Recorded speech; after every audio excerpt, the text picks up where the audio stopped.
Minister Jaishankar, welcome back to Washington, D.C. Thank you so much for talking to ANI. If we talk about your visit here in D.C., lots of nuts and bolts, give us some details about what your meetings look like here. Well, the main reason I came was that there was a critical minerals ministerial which was convened by Secretary of State Marco Rubio.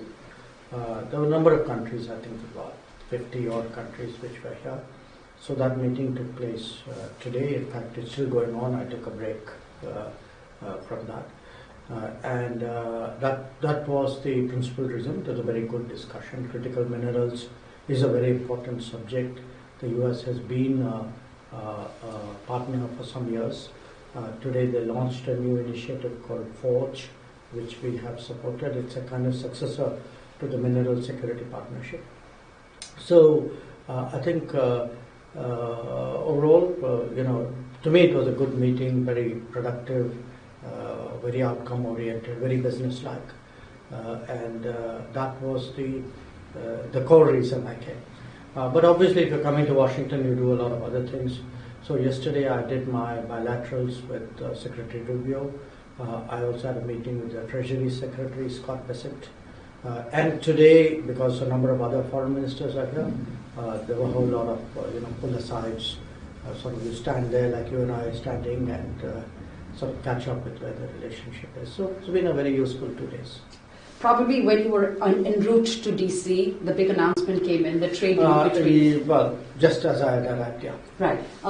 Talk to us about, the talks on the trade deal, were there discussions on that ever since the announcement was made? Well, not directly with me, because that's being handled by Commerce and Industries Minister Piyush Goyalji.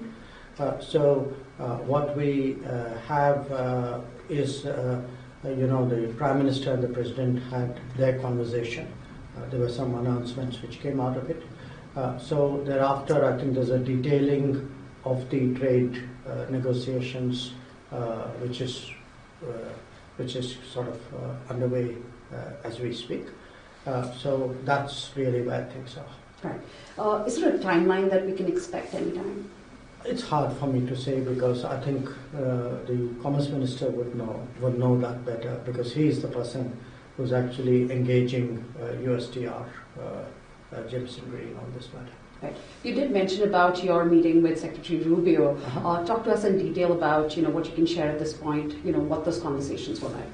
Well, we did yesterday a fairly detailed review of our bilateral cooperation. So, it's natural when foreign ministers meet that you discuss what's the diplomatic agenda. Also the calendar, what do we expect each one of us to do this year together. So a lot of our discussion was devoted to that, the bilateral side. But again, foreign ministers meet, we talk our business, it's Indo-Pacific, it was what was happening in West Asia, Middle East, Gaza, etc., Ukraine conflict. So there was a kind of a global review, also what was happening in the Western Hemisphere. So in a sense, we discussed the world, we discussed our relationship, and it was a very open, sort of forthcoming conversation. It normally is. Thank you for talking to me, and I really appreciate your time. Thank you. Pleasure.